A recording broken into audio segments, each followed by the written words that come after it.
Buenas noches y bienvenidos a otra emisión de Será Injusticia.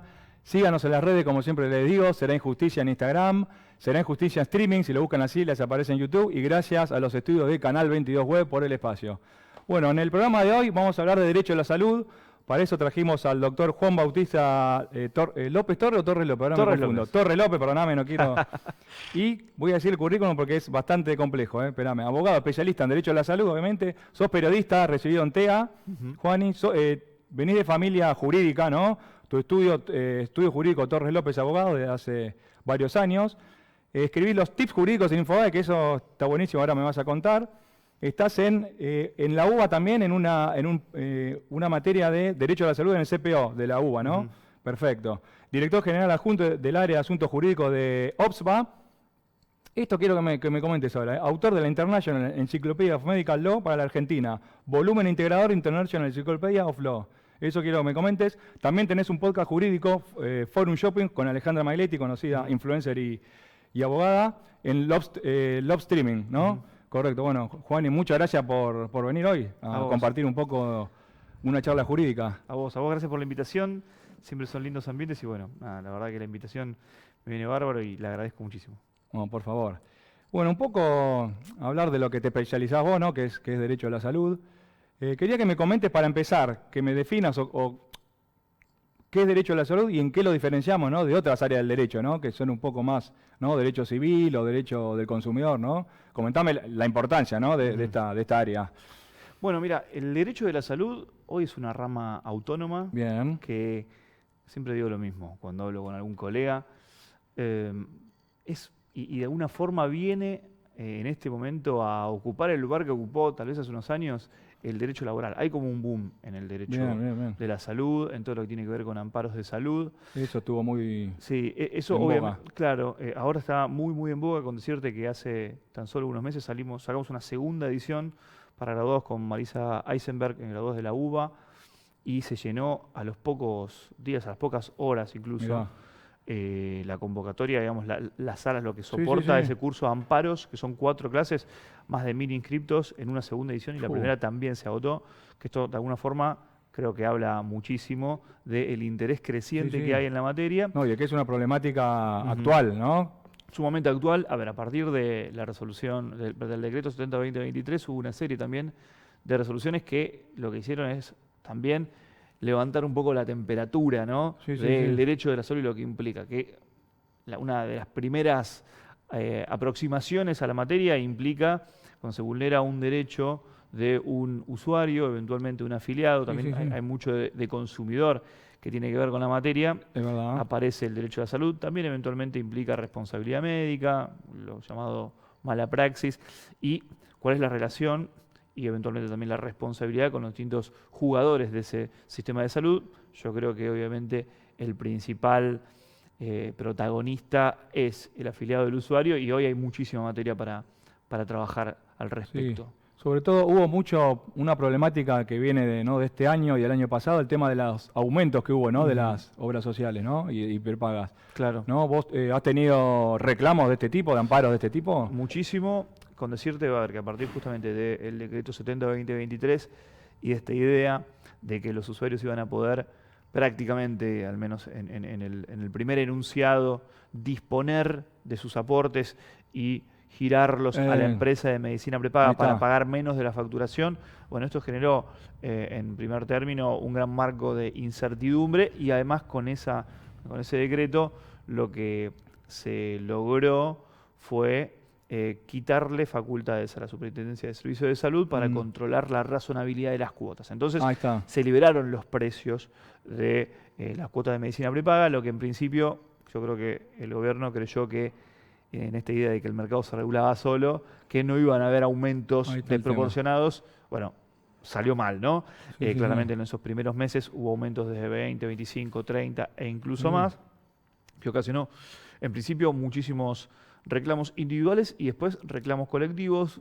Seguramente tal vez les suena el nombre Morsenti, juicios en Concepción del Uruguay, bueno, en Paraná, todas acciones colectivas que todavía están de alguna forma obstaculizando el normal desempeño de los tribunales federales de provincias y también en el ámbito local, en civil y comercial federal, porque bueno, hubo una gran cantidad de acciones y además en esa época hubo muchas consultas de esta índole, porque claro, imagínate, pasás de tener un aumento del 25 un mes, otro mes 30, esto después eventualmente se corrigió de una forma no muy favorable para los usuarios, porque se aplica una tasa pasiva, y había unas devoluciones en cuotas, exacto, inclusive, 12, que era irrisorio. Exacto, irrisorio, para 12 cuotas, a una tasa pasiva que la verdad que no era muy beneficiosa para el usuario, pero bueno, se articuló una salida de esta forma y después sí las empresas de medicina prepaga se ordenaron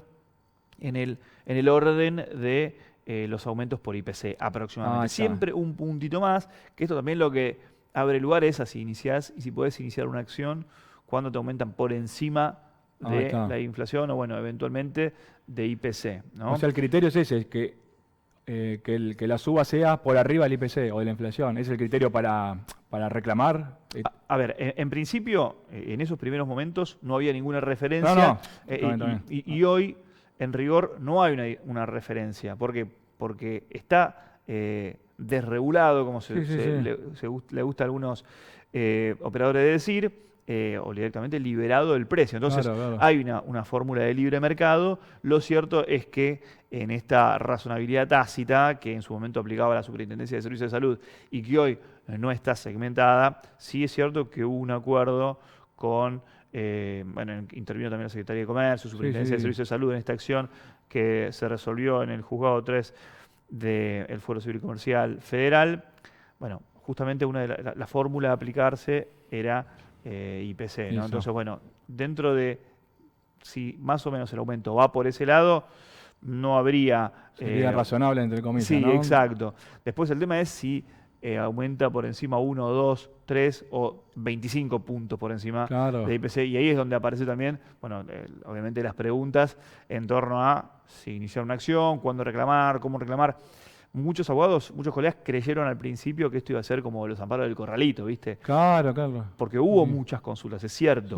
Lo cierto es que con el correr de los meses se tuvo que ajustar esta política inicial como para que no se prolongara, no se dilatara este desfasaje que era, yo creo que flagrante y por eso que también la justicia resolvió e incluso la propia superintendencia estuvo interviniendo en este sentido. Creo que hubo, no sé si hubo 2 resoluciones, una de la superintendencia, ¿no? Y otra de la Secretaría de Comercio, claro. Por decir algo así, hubo, y que establecieron esto que decís vos, ¿no? Este tope. Exacto. Hubo en realidad, hubo 2 acciones en paralelo en su momento, que también era un poco irónico, porque la verdad es que era el propio, en definitiva, el propio Poder Ejecutivo, el que de alguna forma trataba de plantear la solución a un problema que había también acercado el propio Poder Ejecutivo con una normativa que yo creo le faltaban varias patas, ¿no? Y bastante estudio. Como pero te cortó con un cuchillo y te quiere poner la curita, más o menos. Exacto. Entonces, como bueno, te está resolviendo un problema que generó esa misma legislación del Poder Ejecutivo. Pero bueno, hoy en ese sentido hay bastante organización, sigue habiendo consultas, muchísimas consultas por aumentos de cuota, porque no resulta ser muy transparente cómo se aplican. Ahí está el tema. Sí, y los temas de afiliación, el otro día lo hablaba justamente con un juez, son los temas que hoy más están incluso ocupando a los tribunales. Afiliación, hablamos también de aumentos de cuota y bueno, todo lo que tiene que ver con los aumentos por edad también está en discusión todavía. Si bien se aclararon algunas pautas, es un tema que genera muchísimo debate. Ahora, ¿cuál es el problema de fondo en definitiva? Porque yo entiendo, ¿no? Corregime vos si es así, que hay, no sé, 3, 4, 5, 6 empresas que, ¿no? Congloban todo el mercado, digamos. El problema es eso, ¿no? Como que te pregunto a ver si es así, se ponen de acuerdo en aumentemos todo, ¿no? De alguna manera, ¿no? Y por eso esto del mercado, ¿no? Que te establece ciertos precios. O sea, es una buena pregunta porque a ver, cuando surgió este decreto de finales de 2023, fue una de las primeras grandes medidas del gobierno, tal vez les debe sonar el número 70-2023 del decreto. Una especulación que hacíamos aquellos que observamos de cerca el sistema de salud era si realmente el mercado se iba a regular solo. Yo descreo bastante de eso, pero podía haber una especulación en torno a qué pasa si una empresa, en lugar de aumentar 2025, lo que dice es, nosotros no aumentamos nada, vengan a mí, que yo banco este tiempo sin aumentos y sumo más clientes. Que era una estrategia, no sé si dumping, pero una estrategia para tratar de comerse el mercado. Bueno, no sucedió eso. Hay muchísimas empresas de medicina prepaga. Lo cierto es que antes era regulado los aumentos por la Superintendencia de Servicios de Salud y todas las empresas de medicina prepaga debían subir en la medida en que se autorizara por la Superintendencia. Hoy no existe esa autorización. Entonces, ¿cuál es el problema real de fondo? Bueno, primero habría que ver si en efecto está transparentado cuáles son las razones por las que se da ese aumento. Es decir, también hay normativa que subsiste que establece, entre otras cosas, que para vos aumentar esa cuota deberías brindar un servicio o mantenerlo, pero bueno, si vos brindás por encima incluso de condiciones de mercado, digamos, es decir, ponele, IPC fue de 3%, ¿no? Y vos aumentás 25%. ¿Cuál es la razón para eso? Porque el hecho de que haya un atraso, de que vos estés atrasado con los aumentos, no parecería justificar eso. Eventualmente las empresas debieron haber hecho un reclamo en su momento cuando se autorizó el aumento y no les resultó satisfactorio. Entonces, ahí también se da otro desfasaje. Vos no podés cobrarle luego de un determinado periodo de tiempo, ya pasó, aumentarle al usuario en un 25%, porque de alguna forma puede ser entendido como una manera de excluir a determinados usuarios o una franja etaria que no te gusta. Inclusive a los jubilados, que es lo más... Ese fue uno de los grandes problemas, que en líneas generales hubo aumentos en muchos casos diferenciados para personas con discapacidad. Por sector etario. Exacto. Para la última franja etaria o directamente para las personas que estaban jubiladas, que en definitiva lo que implica es una solapada expulsión de sus usuarios del sistema.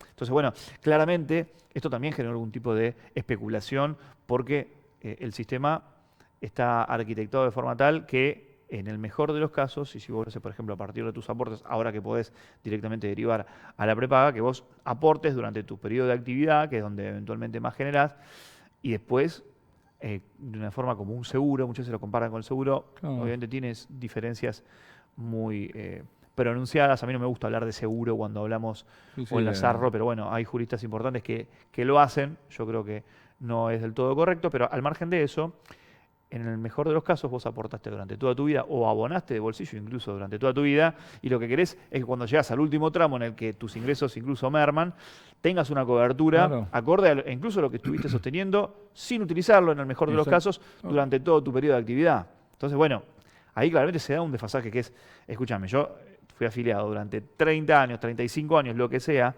abonando la cuota, prácticamente tal vez ni lo usé y ahora que realmente quizá lo necesito un poco más porque claro, con la jubilación empiezan a aparecer también mayores controles, eventualmente alguna enfermedad o más necesidad de recurrir a prestaciones o insumos. Bueno, claramente querés que te brinde cobertura y no tener una sorpresa como la tuvieron en ese sentido. Bueno, en ese caso, ¿es viable presentar el amparo?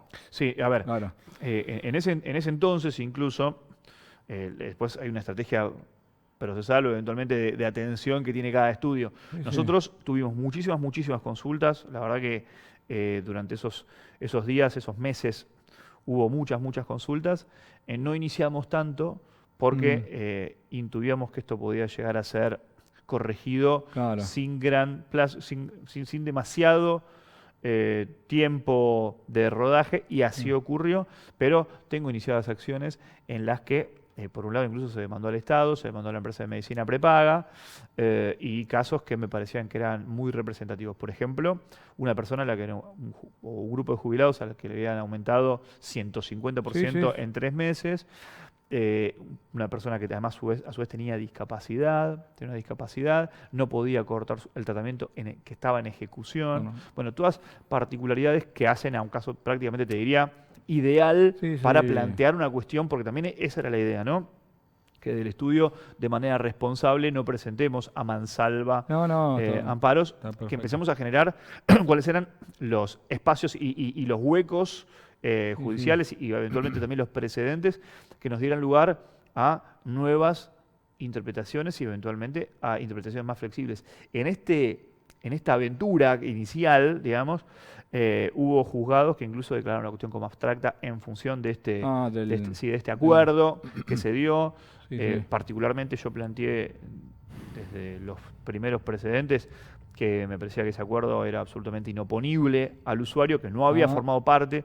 Claro, está. Inclusive, te digo más, muchos se autoexcluían, ¿no? Presentaban como la autoexclusión, ¿no? En el juzgado. Claro, muchos lo que hacían era incluso manifestarlo en el escrito de demanda. Expresamente para para no ser remitido a la causa, en ese sentido, al colectivo. Lo cierto es que también ahí se dio un desfasaje temporal porque salió una medida cautelar en el colectivo. Te mandaban al colectivo y vos decías, bárbaro, fantástico, lo dejo, ¿no?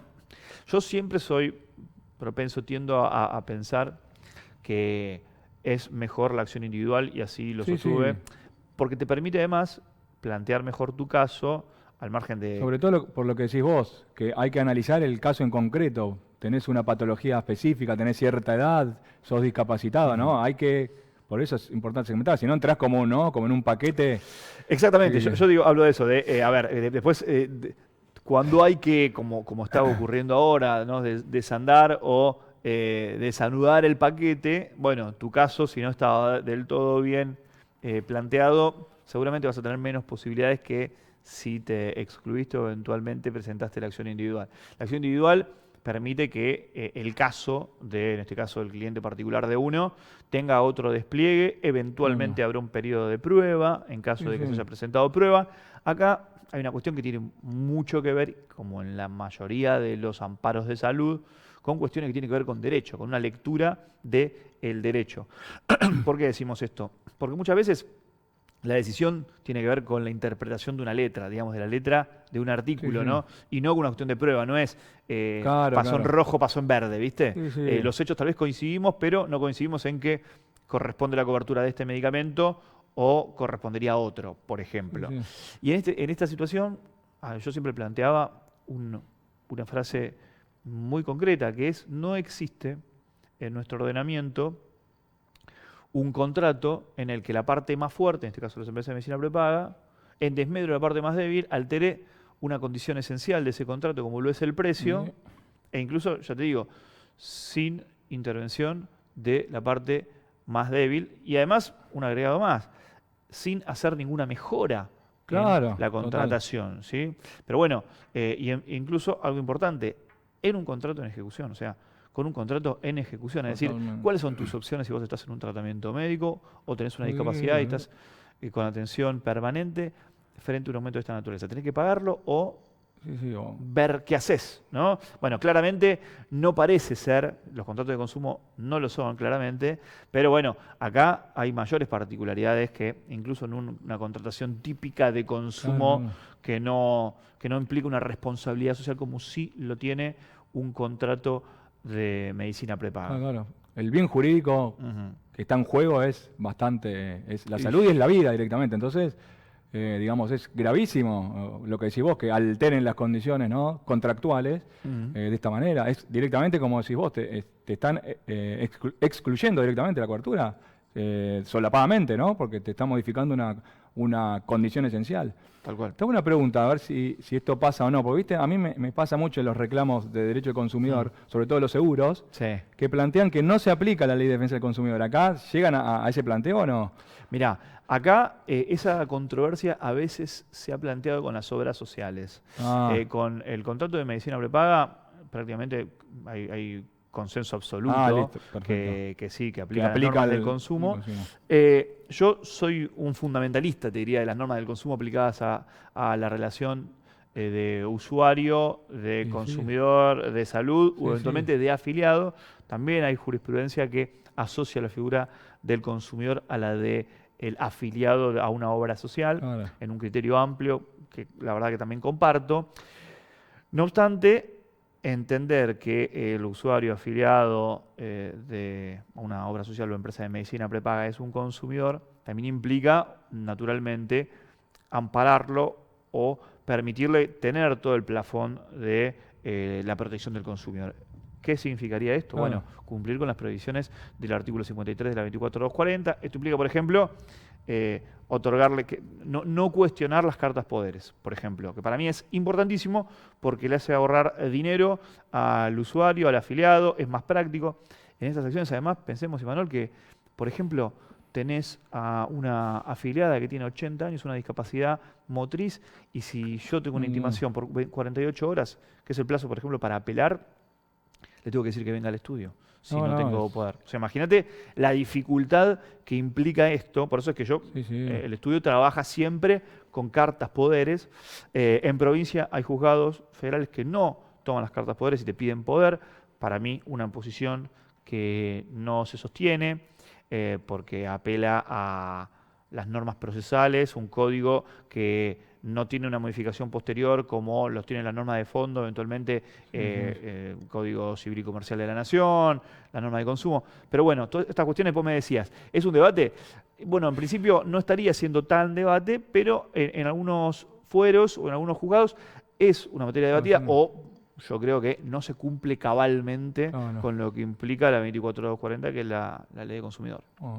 Me parece una locura. Me parece que no debería haber discusión, ¿no? Sobre todo porque se dan todas las características, ¿no? O sea, una empresa, ¿no? O un conglomerado de empresas, muy por arriba con superioridad material, técnica, ¿no? De todo tipo, frente a un consumidor, en este caso, más todavía, porque es un consumidor especialmente vulnerable, ¿no? Como jubilados, personas con discapacidad, personas con determinada enfermedad, ¿no?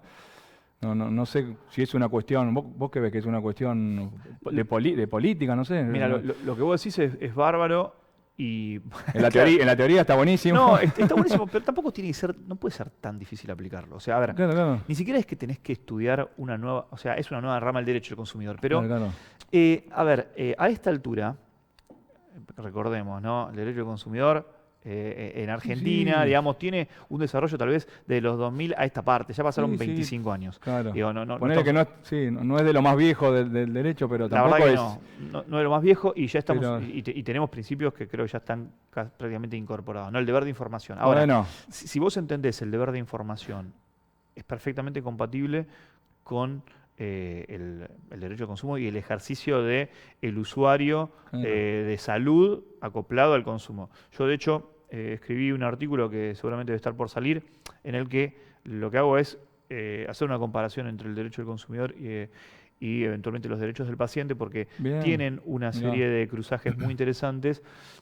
Tal vez la derivación de eso, lo que planteo ahí es si no tiene sentido que empecemos a hablar del principio indubio pro paciente, ¿no? Como una forma de acoplar esto de consumidor y salud en un mismo principio, que entre otras cosas me permita, primero, dar con un proceso que goza de celeridad, que tiene perfectamente compatibilidad con consumidor y con las cuestiones de salud. Eventualmente, el amparo, digamos, recordemos que en el derecho del consumidor, justamente por el artículo 53, el consumidor tiene derecho a acceder al proceso más veloz, ¿no? Que puede ser, por ejemplo, un sumarísimo de salud, en el caso de salud, o un sumarísimo.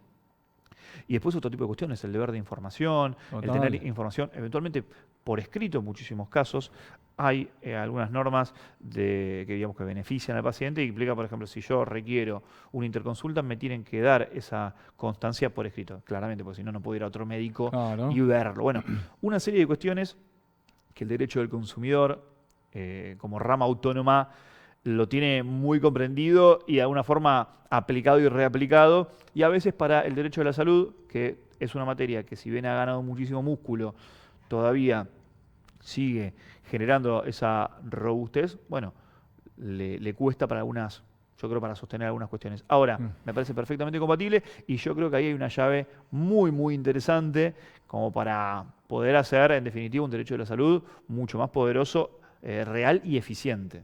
Sí, está buenísimo. Yo a veces hablo con muchos colegas que hay cuestiones que inclusive no hace falta ser abogado para razonarlas lógicamente, ¿no? O sea, es algo medio que con los principios lógicos va siguiendo un caminito, o sea, no hace falta fundamentar, ¿viste? ¿No? Digo yo, no, es exactamente es algo que Yo siempre digo lo mismo en las clases y por ahí uno habla, ahora me emociono, ¿viste? Hablo con vos que sos abogado, obvio. Y uno dice, habla de... Pero yo siempre digo lo mismo, el derecho, no nos comamos esta película, te digo a la gente no abogada, ¿no?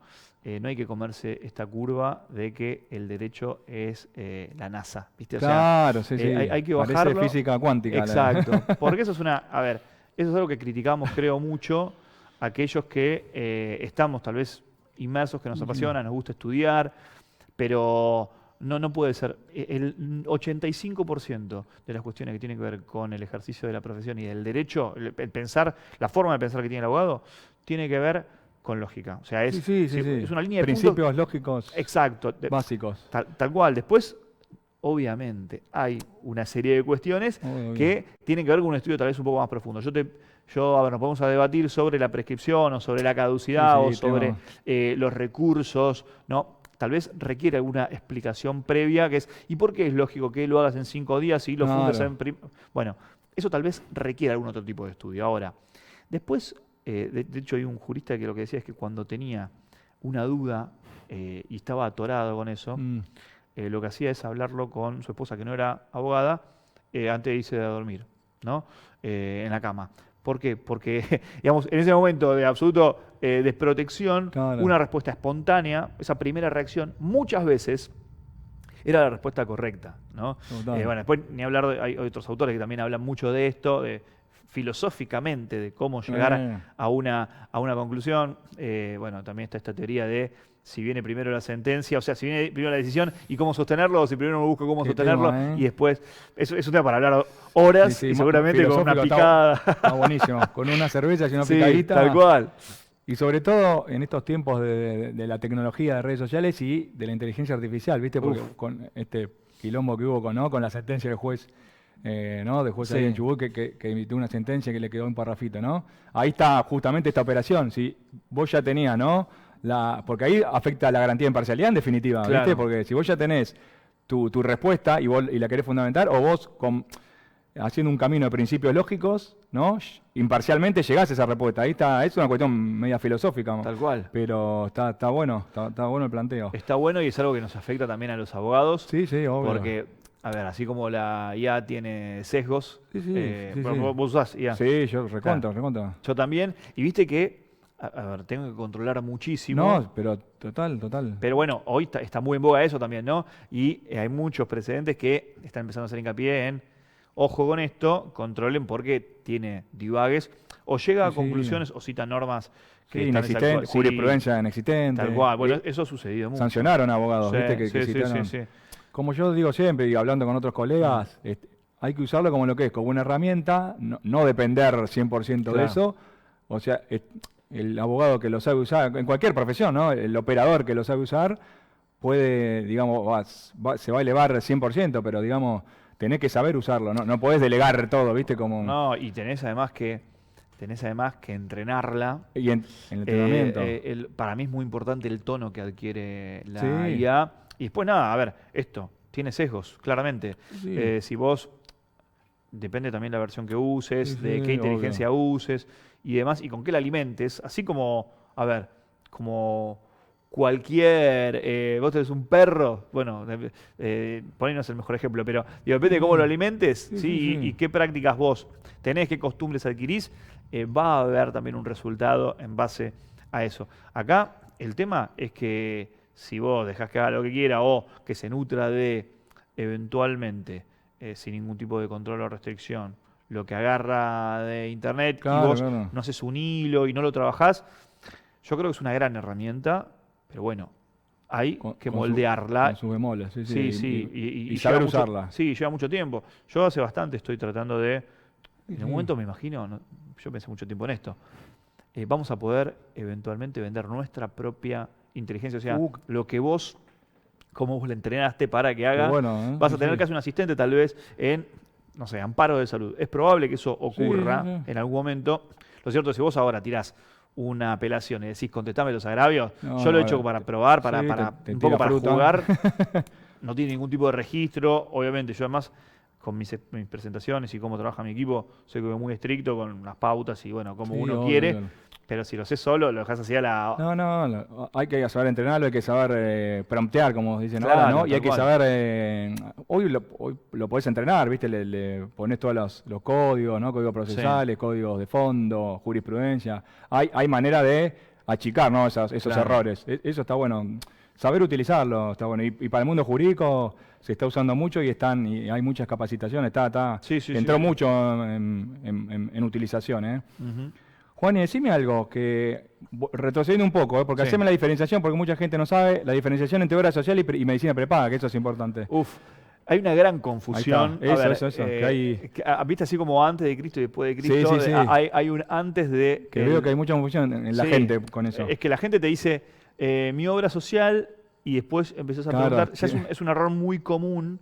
Digamos, si bien yo te decía, hay como un antes de Cristo y después de Cristo sí, con el sí, decreto 70-2023.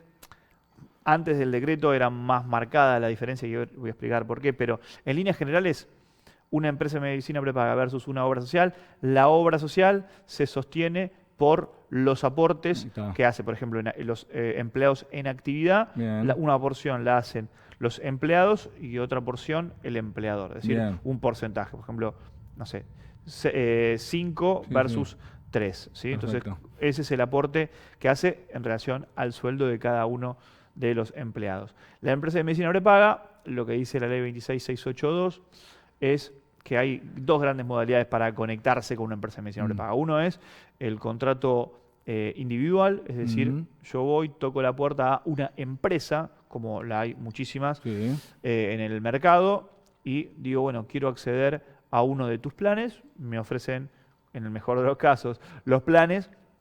Yo elijo uno perfecto. después de llenar una declaración jurada. Otra posibilidad es una contratación corporativa, es decir, que una empresa, por ejemplo, compra o contrata con una empresa de medicina prepaga, una empresa cualquiera, no sé, pongámosle Cadenita Sociedad Sí, Anónima, perfecto. contrata a una empresa de medicina prepaga X una bolsa de planes y lo distribuye entre sus empleados. A medida que te iba narrando, iba introduciendo otros elementos. Por ejemplo, la declaración jurada de preexistencias es propia de las empresas de medicina prepaga y no de las obras sociales. Las obras sociales no tienen una declaración jurada de preexistencias, no la solicitan para el ingreso. Las empresas de medicina prepaga cuentan con varios planes, ¿sí? Por ejemplo, 210, 310, 410, 510 de una muy conocida. Las obras sociales tienen una cobertura básica, el PMO, y común, ¿sí? Las obras sociales no cobran IVA, sí, naturalmente, porque está vinculado únicamente a esos porcentajes. Y en salud, en el caso de las empresas de medicina prepaga, siempre que no sea a través de aportes, se cobra un 10.5 de IVA, que es una cifra importante si tenés en cuenta que podrías no pagarlo cuando viene con los aportes. Estas son algunas, Sí, la sí, verdad sí. es que hay bastantes más diferencias. Pero bueno, a partir del decreto 70-2023, en rigor a partir de la resolución 1-2025, es decir, de principios de este año 2025, para los activos se abrió la puerta de que puedan derivar sus Eso, aportes de manera directa a una empresa de medicina prepaga. Esto, entre otras bien. cosas, lo que hace es sí, que puedan no solo ahorrarse la porción del aporte que es derivado, una fracción importante que es derivada a la empresa de medicina prepaga para descontar de eventualmente la facturación, sino que además, bueno, no deberías pagar el IVA tampoco. Claro.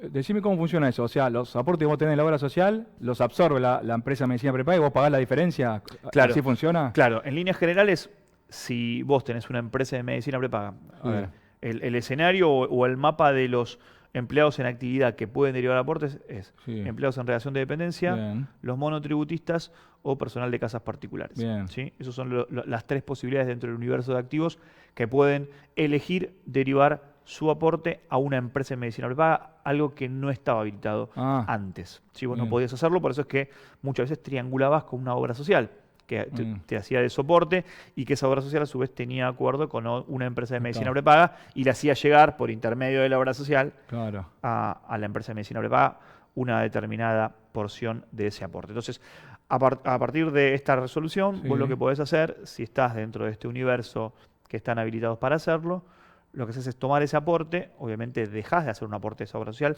y no contás más con esa obra social, directamente sostenés tu prepaga, derivás ese aporte y si te llega una factura a tu casa y derivás ese aporte se resta de lo que te cobrarían de la empresa de medicina prepaga. Entonces terminás pagando menos y eventualmente podrías no pagar el IVA, que es lo que recién también sostenía. Así que el ahorro muchas veces es muy importante. Esto se posibilitó porque también se cambió lo que era el RENOS, el RNOS, se decía RENOS, que era el Registro Nacional de Obras Sociales. El nombre cambió por Registro Nacional de Agentes del Seguro, el RENAS. Entonces, eso posibilitó que las empresas de medicina prepaga formaran parte de este registro que ya integraban las obras sociales y, entre otras cosas, pudieran absorber esos aportes. Eventualmente también quienes acceden a el beneficio, entre comillas, de poder capitalizar o tomar esos aportes, tienen que hacer una contribución a un fondo solidario de redistribución, que bueno, es un fondo colectivo que se distribuye también de una forma particular. Perfecto. Ahora decime, ¿hay alguna diferencia en cuanto a las prestaciones, en cuanto a la calidad de los médicos, a los sanatorios, entre obra social y empresa de medicina prepaga? Es una excelente pregunta. A ver, la obra social no tiene planes, ¿sí? Entonces tiene eventualmente una cartilla de determinados prestadores. Si yo me voy a la empresa de medicina prepaga, lo primero que te preguntaría es cuál es el plan que vos tenés. Claro. ¿Sí? Entonces, cada plan trabaja con una cartilla distinta, digamos. Claro, Todo 10 tiene una, ¿no? Claro. Funciona así. Cada plan tiene una cartilla que suele variar. Esto me da un pie para algo re interesante que preguntaste y que muchas veces se desconoce. En líneas generales, la prestación básica la tenés tanto en obras sociales como en cualquier plan de medicina prepaga que tiene que cumplir con el PMO, que es este programa médico obligatorio, que es un piso básico que no debería perforar ninguna obra social o empresa de medicina prepaga. Ahora bien, ¿qué ocurre cuando vos seleccionás un plan más alto? Primero, pagas más, claramente. Claro. Es muy probable que cuentes con una cartilla mayor, es decir, con más prestadores, eventualmente con la posibilidad de que te cubran vía reintegro, es decir, que vos elijas a cualquiera y que te den una determinada cantidad de dinero para solventar al menos una porción de esa prestación. Y después, ¿qué es lo seductor de los planes más altos? Que te ofrecen prestaciones suntuosas, digamos, si querés, o prestaciones que están por encima de ese piso. Es decir, es típico el caso de que puedas acceder a mejoras hoteleras en los sanatorios en los que te ofrecen, que te pueden ofrecer más sanatorios y que sean incluso mejores, o eventualmente tengas, por ejemplo, la cobertura de cirugías estéticas que no tenés en los planes inferiores o eventualmente en la cobertura de la obra social. El típico caso es, no sé, te cubren 2 lifting por año o implantes mamarios o la cirugía estética que se te ocurra y que no es una cirugía que esté, una intervención quirúrgica que esté dentro del mapa de coberturas básicas. La básica, claro, es algo estético. Exacto, sí. Te quería preguntar algo muy importante. El tema, esto es clave, el tema de la historia clínica. Bien. ¿De quién es la historia clínica, primero? Bien. Bueno, a ver, acá, con esto suele haber un tema y hay mucho para trabajar todavía. La historia clínica es del paciente. Bien. ¿Sí? De hecho, el paciente la puede pedir a la institución, que tiene un plazo para entregarla.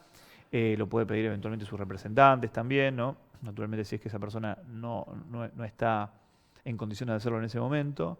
Y además, esa historia clínica tiene que ser suministrada, bueno, por ejemplo, en un soporte puede ser magnético, pero podría ser... Ahora generalmente son virtuales, ¿no? Sí, son soporte magnético. Si te da un CD, un pendrive, o te la mandan. Pero bueno, esa historia clínica tiene que ir en orden cronológico, tiene que ser numerada, eventualmente tiene que tener algún tipo de identificación, tiene que ser prolija. Y además, claramente, no puede haber una alteración de esa historia clínica. ¿Qué significa? Si vos ves que está numerado, dice 1, 2, 3, 6, 7, 25. Bueno, ahí le Hay faltan un problemita. páginas, por ejemplo, si fuese en formato físico. Hay varios problemas con el tema de la historia clínica. Uno de ellos es que no hay una historia clínica común en todos, no hay una única historia clínica. Hay numerosas iniciativas que han tendido a que exista eventualmente una historia clínica unificada entre todos los establecimientos y todas las coberturas, lo que traería una serie de beneficios importantes. Lo cierto es que parece muy difícil lograrlo, pero además hay un tema que hoy estamos comentando muchísimo que tiene que ver con las directivas médicas anticipadas, es decir, estas decisiones que vos podés tomar cuando estás todavía bien de salud, digámoslo, para todo el mundo, a futuro, frente a enfermedades o estado de salud que desconoces si te pueden llegar a ocurrir. Y eso se anexa a la historia clínica, pero ahí la pregunta sería, ¿a qué historia clínica? Porque vos vas, no sé, ingresás a el nosocomio A, y dejaste tu historia clínica, o eventualmente tenés una historia clínica más desarrollada y tus directivas médicas anticipadas en la clínica B, bueno, y no hay cruzaje, no se sabe exactamente. Entonces, esto ha generado una serie también de debates abiertos todavía para tratar de aunar criterios o eventualmente para intentar corregir estas cuestiones o trabajarlas al menos. Sí, lo veo medio una complejidad, ¿no? Y gasto, ¿no? Económico, porque en definitiva se tienen que poner de acuerdo, ¿no? Todos los nosocomios, ¿no? Es medio complejo. Sí, No sé cómo lo ves vos. Sí, se puede realizar, digamos, pero... Debería poder realizarse también sin gran dificultad. Lo cierto es que también debería haber también una política estatal para tener una base de datos, por ejemplo. Un sistema de Poder Judicial, no sé, digo yo, un sistema de hospitales unidos, ¿no? Claro. Y ahí tenés toda la... Es difícil porque el sistema, hoy estamos frente a un sistema, que es una discusión muy larga también que hoy está de alguna forma en una crisis y está siendo modificado. Entonces, no sé si este tema es prioritario para la discusión en el medio de... yo creo que es muy importante, pero digo, no sé si frente a las dificultades se está tomando como un tema prioritario. Claro, me da la idea de que no, pero es un tema que realmente le puede cambiar la vida a muchísima gente y aclarar esta situación también tiene muchísimos beneficios. Pero me parece que todavía estamos en un barco que está naufragando, que está surcando aguas que no están del todo, ni todo calmas, ni del todo claras. Entonces, creo que va a ser un tema que va a llevar todavía bastante tiempo de conversación para que arribemos a una solución común. Está bueno, yo acá en el programa ya sabes, quiero poner temas sobre la mesa, está bueno discutirlo, después veremos. Ese tema es clave, es clave y es muy buena la pregunta, además porque la gente realmente lo desconoce y no sabe cómo pedir la historia clínica. En general, por ejemplo, yo en el estudio tengo un formulario muy básico en base a la ley, pero bueno, siempre hay como... dudas con eso. Contame algo, no lo puse en el temario, pero viste que en muchos juicios se pide secuestro inclusive de historia clínica, ¿no? Sí. ¿En qué casos? ¿Conviene hacerlo o no conviene? ¿En qué casos? En principio, eventualmente como una medida se puede llegar a solicitar. Al que no le conviene definitivamente seguro es al lugar que tiene la historia clínica, si es que la historia clínica no está del todo prolija. Yo recuerdo... Eso, claro. Claro.